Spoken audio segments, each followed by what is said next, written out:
for the podcast. Well, we've already started recording the podcast. Like, I clicked record like 1 sentence ago.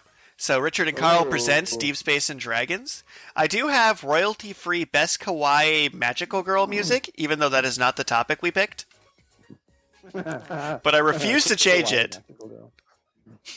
And no sound test. Screw sound test. Oh, yeah, no, I just went straight to, let's listen to some peppy would-be J-pop type music, and then talk about narrative structure in novels, because you've tuned into Deep Space and Dragons for, like, 1 episode a week for almost a year now, and you know that you can't actually expect us to talk about anything in particular. Like, the only thing you can bet on is at one point I'll dunk on Bleach, while low-key hoping the sequel is good. So I'm Karl. Oh yeah, I'm Richard. I should probably mention that. and this is our podcast. But before we begin, what's new with Richard? So I recently binged Animaniacs in the background while working on my new audiobook. And at one point, YuGiOh says, "You are a Mobius strip of incompetence." And that is, no, the brain says it, sorry, is you're a Mobius strip of incompetence. And the more I thought about it, the more clever that insult got. And that is my new favorite insult of all time. Because it's just like, yeah, no, it's just you keep following it, and because if it flips, no, you're just infinitely disappointing. It's great. That is a pretty great insult. So, I've also started, like, receiving auditions for the audiobook version of the Waltz of Blades, which is super exciting. Starting to work on that. Don't want to give too many spoilers, because like I said, I've just been receiving auditions. But there's something trippy about people reading the world is but a single creature in, like, their best voice actor thing and sending it to you. I'm like, oh man, I'm a big deal right now. This is great. People are sending me auditions. I feel like a big shot. So that would be a lot of gratification from that for sure. And other than that, it's just more of the combination of tutoring, Zoom meetings. Oh, I wrote up a written account of my police story, and that's going to make it into like, oh, did I tell you my police story?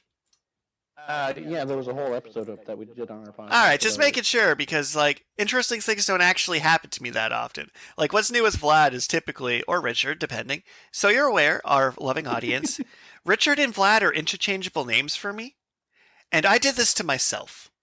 There's no one to blame but me. This is some kind of like cosmic punishment for the hubris of my youth. But moving on from that. Because I don't think we've told where the Vlad nickname comes from in a podcast. And definitely not. And we probably never will. But yeah, other than making killer progress on my new book, branching out on this whole audiobook endeavor, helping people line edit and tutoring, no big school events this week because we've been busy trying to, like, figure out life. Oh, the Great Rogers Internet Drought. I almost somehow didn't tell you about this, our loving viewers. Okay. So, Rogers Mobile is one of the big companies in Canada, for those listening outside. Just put in perspective, they accounted for 25% of Canada's internet traffic.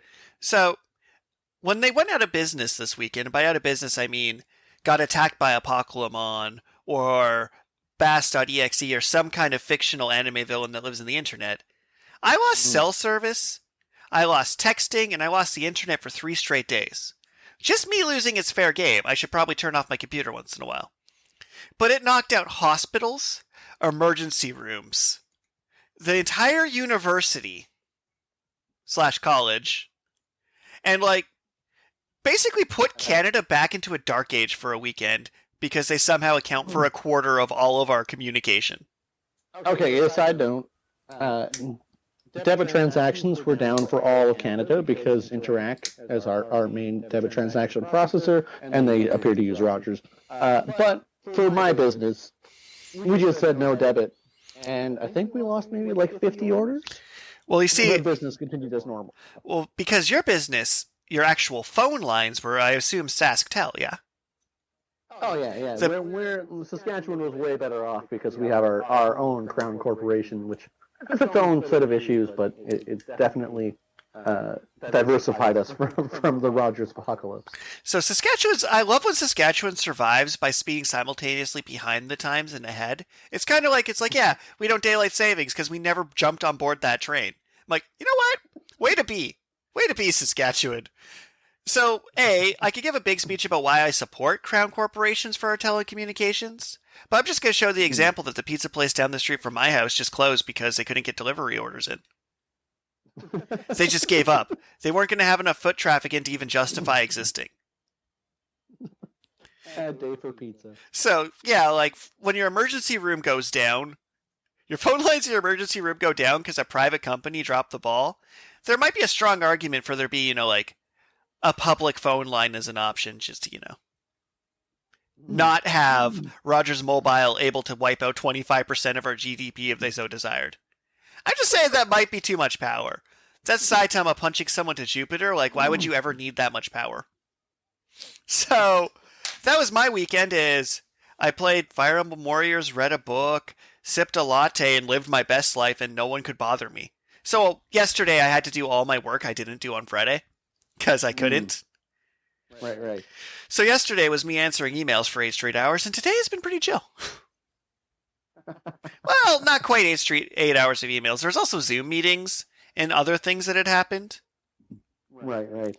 But that was where most of my weekend went was. I had no internet, so I just kind of relaxed and shipped anime characters while playing a beat-em-up game. It was delightful. So, what's new in the Karlverse? I told you off stream already, but I have a pretty good. You broke the illusion. They only think we talk on stream. The idea we're friends outside of our dedicated stream times. You just broke the illusion wide open. Fourth wall shattered to dust. But continue. Well, I mean, I was. Sorry. Oh, no. No, that's just me choking you with my force powers, but please continue. Vader got your tongue? It was a very productive weekend for me because, went to Costco, got a new phone. Didn't choke on your aspirations? That's what I was supposed to say there. Continue. It was like a $200 phone. $200 Canadian, which, is like $8 American? This phone is absolutely bonkers for the price. Like I've seen a lot of channels to talk about different budget phones, and they're talking in U.S. dollars, and it's like this phone has got to be like $100 U.S. Like it's so cheap, and yet at the same time, it actually seems like it's unbeatable for the price, and actually might even be decent. And doesn't go out of business when Rogers decides to drop the ball. Note, our podcast is absolutely never going to be sponsored by Rogers now. I burned that bridge to ash. But please continue. But, I got a new phone, and I cleaned up my Jeep, and I had a great weekend where I did lots of stuff that I kind of been putting off. Nice. But then I was like, you know what? I put a bunch of stuff off. Now it's time to get my Jeep ready for summer because Jeeps are inherently convertibles, although when you have a hardtop, it is surprisingly obnoxious to take it off. As I love to... Oh, your Jeep. So, I can't judge you for having a vehicle, because I don't. We took our driving classes together. You got a license, I didn't. I'm definitely not the victor of the story. But I low-key... The idea that your vehicle is modular just has this headcanon where a group of banditos come up and just take the roof and doors off your Jeep and leave. Okay, so to get the doors off, you have to have the doors open. But once you have the doors open, yeah, you could just take the top and doors if you wanted. But since I don't take them off in the wintertime, obviously, the doors get super hard to take off because there's just two little bolts you have to unscrew, and then you just lift the door up and out of the door hinges. But they just get stuck in the door hinges, and so then I had to actually go out and buy a rubber mallet and WD-40, and then I had to hammer at my door for like 15 minutes to try and get this stupid door hinge off.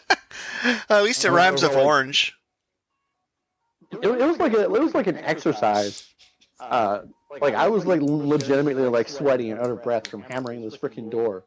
So I mean, first off, I'm planning to get up some merch at some point, some new artwork with my beautiful new cover art.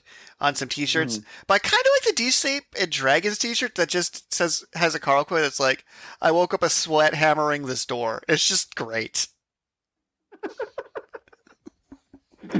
Well, like I bought a brand new hammer and it's already all like a rubber mallet, and it's already all like mangled because like I was just going ham. Are you sure you're not just Beowulf and are just too strong for weapons? Maybe. But basically, what it has to do with me is I got my Jeep ready for summer, and I got a new phone that's super cheap, but hopefully is not just explode. I mean, even if it does, it costs you less than one Nintendo Switch game plus a coffee. It was pretty dirt cheap. Plus my snide remark at the slowly increasing game prices, while also filling them with microtransactions and other nonsense. But moving on game prices. So I believe our topic this week is, we're going to try and write a book together. And this podcast is going to be mostly hypothetical because I don't want to make promises. But also, if we do successfully write a book together, you heard it here first. And if you like, subscribe, and comment on this episode, you'll let us know which of our following book ideas are what we're going to actually commit to and write. Because we had it narrowed down to a top one. But I'm a very flip-floppy human being, so the other ones will probably get mentioned over the course of this episode. Well, I mean, how flip-floppy are you? Because, I mean, like summertime Crocs in assault mode. Summertime Crocs in assault mode. What was it? It was somewhere I described a character in my novel's shoes, and they don't have the technology for Crocs, but I very clearly described, like, ye old wooden Crocs. It was like so the Aquamancer could feel water on his feet while standing in a river. And it's just like, I just hope that every person reads it like, no, and then they think about the description I gave of the shoe. It's like, he did not invent a Croc. Absolutely not. But they are, in fact, the least water-resistant shoe ever conceived. They are very holy shoes. Do. I like how I went Sephiroth instead of like, ooh. I went do. Note, I am not musically talented. My apologies to a host of communities I have offended with my attempt to make a noise. But okay. So let's just go over what our 4 ideas were in our last meeting that we hopefully actually narrowed down. Absolutely, because I think this recap will be some quality entertainment. So, to give a little bit of backstory, me and my esteemed co-host have been wanting to work on a group writing project for a while since he approached me and said we should do a group writing project. And he had a fantastic pitch for his first idea. For anyone who wasn't me. Because it's like, we should do this gritty horror story. And I'm like, fun fact about me. Gore makes me queasy. Medicine makes me icky, and I'm a coward. So I'm like, I see what you're saying here. This is a great novel pitch, but I don't think I'm the partner for this project. I'm funny, charming, and dramatic, but I'm also not scary. I've never threatened somebody in my life and had them think I wasn't joking. I'll be like, I'm going to take your aloe wipes and replace them with regular wipes. And I'm going to replace your cinnamon with cumin. That'll learn you. And somehow they don't feel intimidated. I don't get it. Replace cinnamon with cumin. That'd be terrible. Yeah, take that. Like cinnamon sugar toast and it's just like cumin sugar toast. I know. I'd put it on par with your pancake recipe. So, the first pitch was a fantastic horror story and I ended up being like, this would be a better solo project for you, my friend. So then we started our brainstorming, and I'll let you, we're going to do like a number 4 kind of like dramatic countdown for no reason. So, okay. Number 4. So as you're aware, Vlad is working on his novel. And I like it's Richard and Karl present right on the title, and now I'm just going to go by Vlad. That's great. That's going to confuse people for no reason, but please continue. Sorry. It's been established. It's fine. Yeah, it came up earlier in this episode. They'll be fine. Nickname. It'll be fine. Richard is working on a novel, on a series of novels, which I don't know have you officially like named the trilogy? Like, is the Dances of War is that That's an pretty. official name, or is there an official name? That's a pretty good tentative official name. So to give a little insider baseball on the mad science that is my writer brain. I wrote my first novel being like, yeah, I'm going to write a novel. And I'm like, oh no, I cannot fit the story in one novel. Better split it into 3. I guess I'm doing a trilogy now. So because my brain was working like that, no, there was no trilogy name thought of. But we're like, yeah, Dances of War trilogy. I'm like, I might steal that. I might give you a shout out in the dedication page, and then it's mine. Well, the first one was Waltz of Blades. The second one is Minuet of Sorcery, and I'm assuming the third one is going to have some sort of like dance. That would be as well. That would be sensible, yes. But right now it's tentatively the aria of it was like tentatively the aria of something, but that doesn't even quite fit. But anyway. Yeah. Well, I was thinking tango. Tango would be a good one. Oh man, going from a waltz to a tango is pretty fantastic. but anyways, disregarding that future site for now.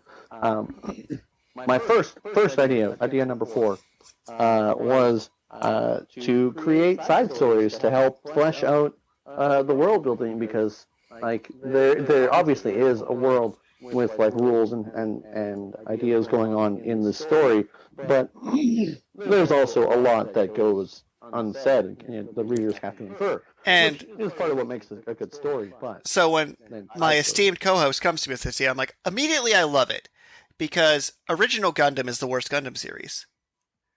But Gundam the 8th MS team, Gundam 0080, Gundam 0083, it's like, oh yeah, nah. The nerd in me loves the side story angle. Like, Fantastic Beasts and Where to Find Them, if they took out every Harry Potter character and just focused on the Fantastic Beasts and Where to Find Them, that would have been by far the best Harry Potter movie. So, like, I'm team well done side story. Like, honestly, I find side stories, the only problem was when they are not willing to commit to being side stories. Like I've said on stream a few times, Star Wars Clone Wars and Star Wars Rebels are actually just better than Star Wars. Like, they're just the superior. Rogue One was the best Star Wars movie, and it was literally just them filling a plot hole. Literally fixing a plot hole. So I was on board with side stories. But the reason this is down to number 4, I'm like, okay, so there's a lot of work that goes into... So before I was one of those at-whim D&Ding my novel. If I need a city to exist, I just put a city. If I need a river, I just draw a river. But if I have a collaborator deliberately making side stories with me, I need to make a Star Trek writer's guide. I need to, like, put in writing how things work. But that's not why we didn't do it. Something didn't occur to me. So my best friend, oh loyal Karl, not at all my spy's positioned behind him poisoning his tea, but Karl is actually enjoying my trilogy. And the only way I can do these side stories involves starting off by spoiling everything. Because if you want someone to write a side story, like, for example, E.C. Myers did the fantastic 3 side stories for RWBY, which followed Team Coffee, Team Sun, and Neo and Torchwick. He kind of needed to watch RWBY. And... he might not have been given spoilers to what happens past season 7, because he said his stories parallel with the seasons that were airing or a prequel outright. But the knowledge he would need of the series almost removes him a layer from being able to enjoy himself as a fan. He can't watch it with the same lens anymore, because he has to watch it as like a character study lens. He needs to know how these characters think, how they act, how the world works. And for the record, go buy E.C. Myers' books. Great guy. Love him. Give him some money. But yeah, so for the side story idea, that's still like, it could go. But I honestly think, A, once I finish my second book, there will be more source material to work with. And B, I don't want to take away your enjoyment of it by spoiling it, so then you can help me make more of it. For now. So, that was idea number 4, shortcomings. I think I condensed our, like, 6-hour conversation on this down reasonably.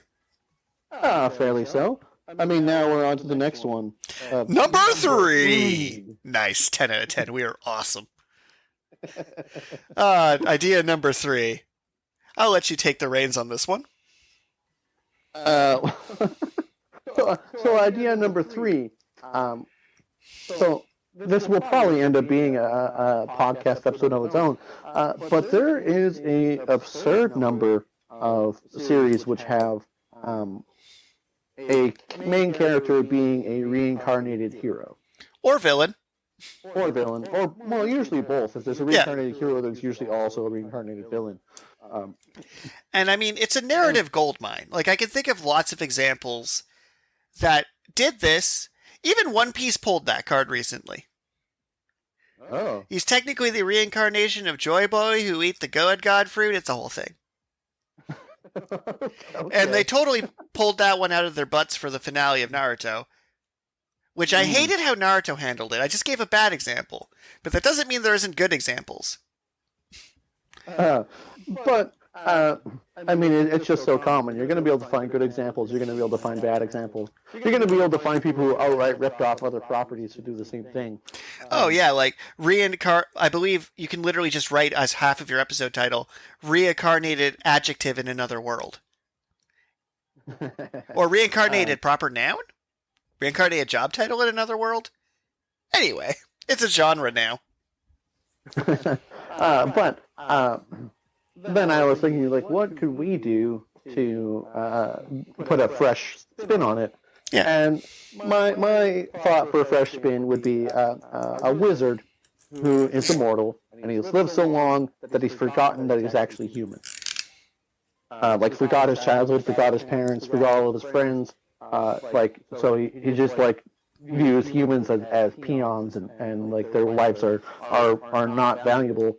But then decides that maybe he should reevaluate what it means to be human, and so he sets into motion an evil plan, and then reincarnates himself as the hero who is supposed to stop the plan, in an attempt to remind himself of what it means to be human. And I love the core idea. I definitely do. But what led to an interesting way of why this got put down to number 3 on the list is, we have a character, but we didn't have a plot or a setting. And as a collaborative project, we could definitely take the time to flesh out a plot, flesh out a setting, and we can make this happen. But it's like the idea is in an early enough stage that it could be anything, which makes it harder to commit to that as a project.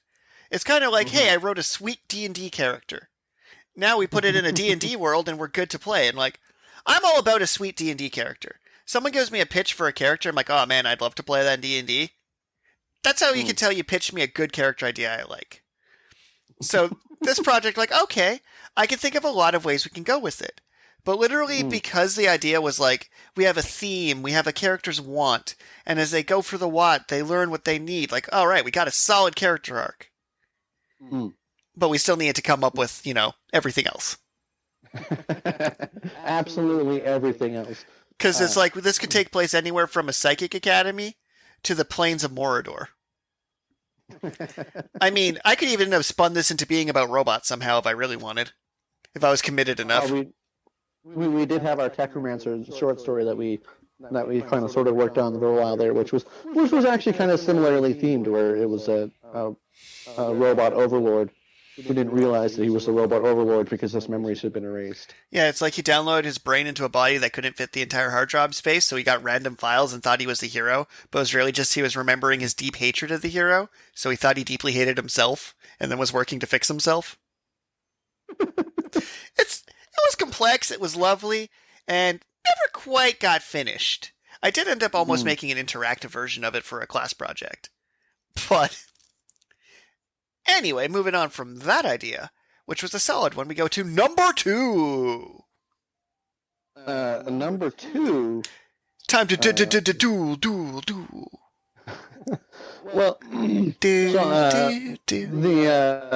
the Shonen Jump app recently released YuGiOh Yexal on their vault. I cannot play Yu-Gi-Oh cards anymore. The rules have changed too much. I physically can't. It's kind of crazy. But it also tied into the reincarnated hero because for some reason Yu-Gi-Oh characters are just reincarnated heroes. Except in the original one where he was literally possessed by a vengeful ghost. Oh man, original Yu-Gi-Oh was whack, y'all. Well, I mean, didn't he end up being the reincarnation of the Pharaoh, and Kaiba ended up being the reincarnation of his rival? Now, Kaiba was a reincarnation. The Pharaoh just straight up was a lich. He literally just put his soul into a phylactery and possessed a teenager's body.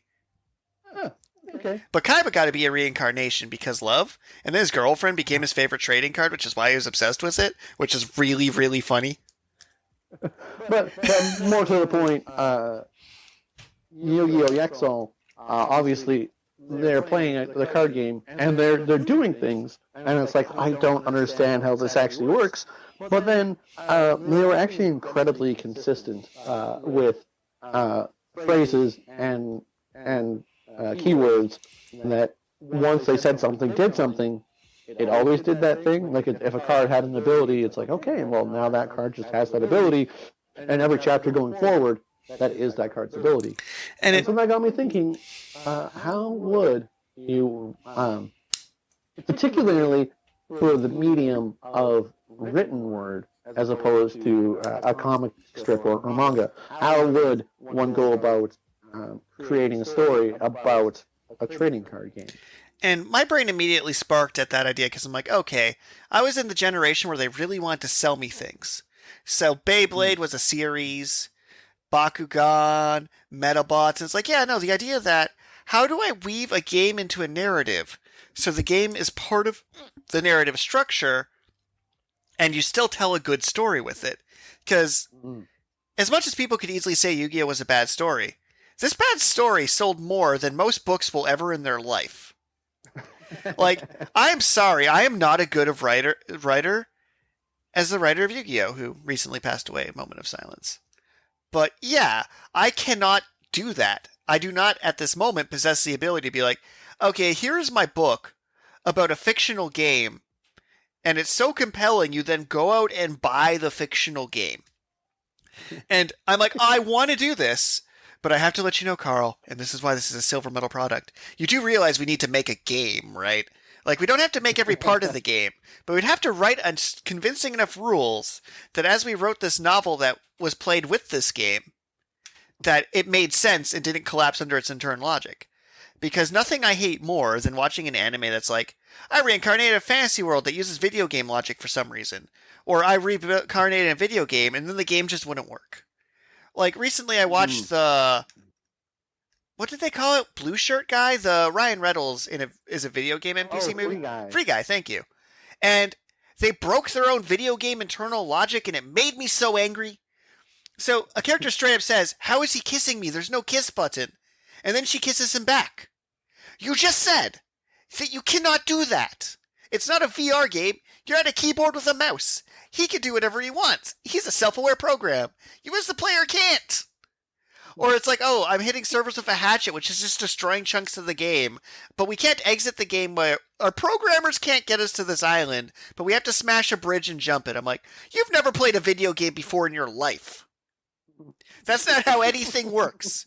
You can't just hit the server with a hatchet to destroy a neighborhood. You at least get like 3 consultants from Activision or Ubisoft just to nod sagely and be like, no, that's not how that works. That would just be their job, is vetoing your nonsense. So yeah, I did love Free Guy, but at the same time, it was a terrible video game. But that's the thing is, if they actually had these tech consultants, that movie would have been like a 10 out of 10. Because, oh man, references and Ryan Reynolds being Ryan Reynolds, like yeah, flawless movie. Except that you'd set it in a video game and had never played a video game before in your life. You just like the idea of a video game. Yeah.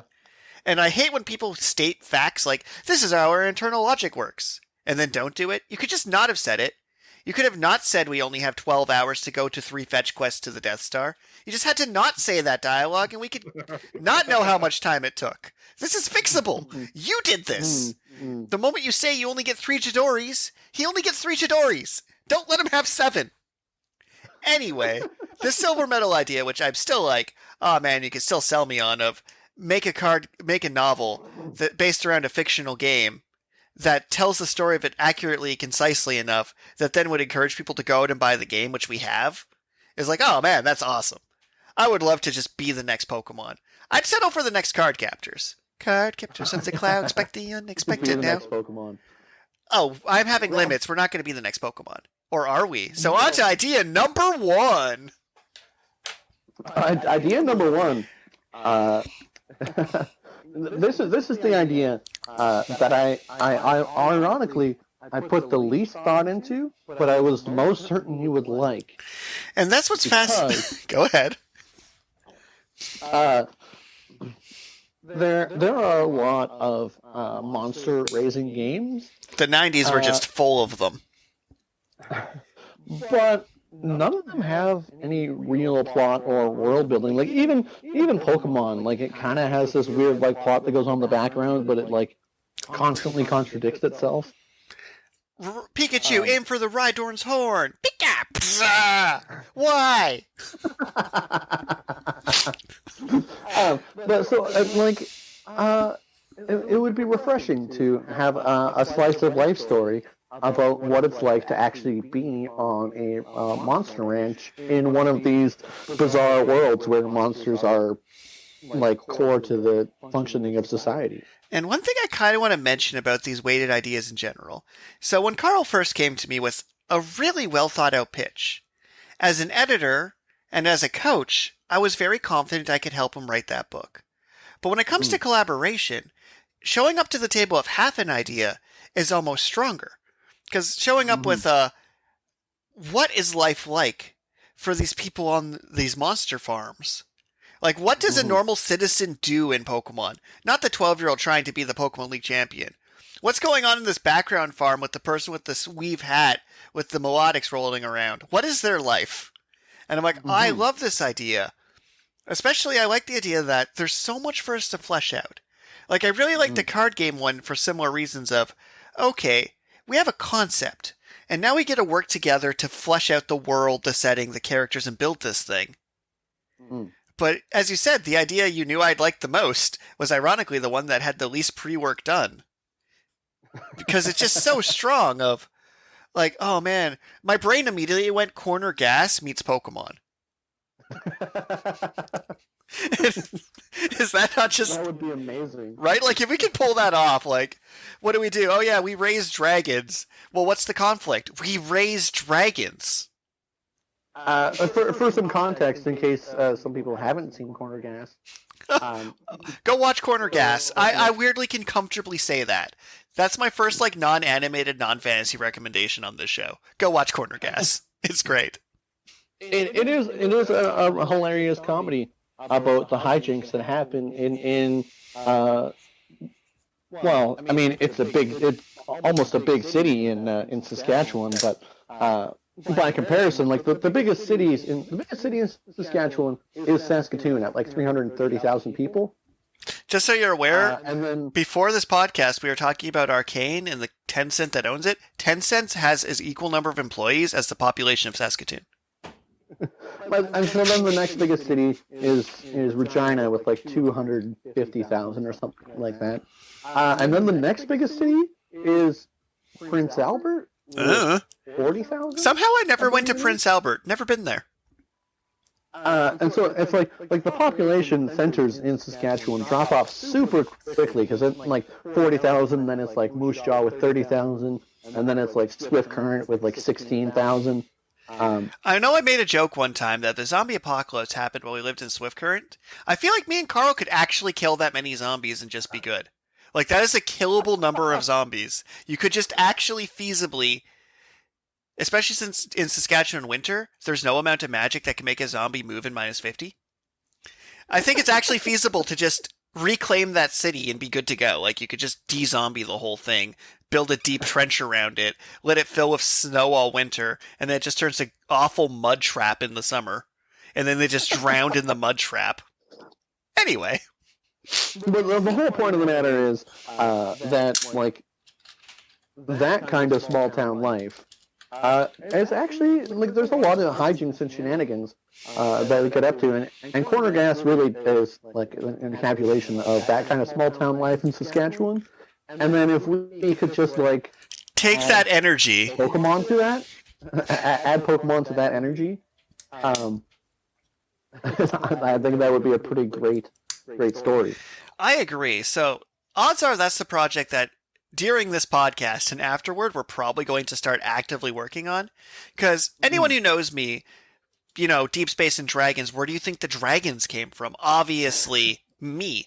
Like, if you come to me and be like, hey, I want to work on this project, I'd be like, I don't know. It's like, well, it's a romance story about werewolves. I'm like, yeah, there's dragons in it. Wait, what? Completely changes everything. Sadly, the werewolf story I'm helping edit does contain 0 dragons. It's a very missed opportunity. But yeah, so kind of like flipping this back around to where we started, where I had pitched a horror story, and it was a horror story that doesn't even actually have any actual monsters. And so it's like I pitched this idea, and it is something that I think I could feasibly write, and it would be an interesting story. And then Richard could potentially edit for me. I'm real good at it. I got 102% in my editing class. I'm a nerd. But it really did not pitch at all to anything that Richard cared about. And so it ended up not making a very good collaborative project because it's like, what is there to collaborate on?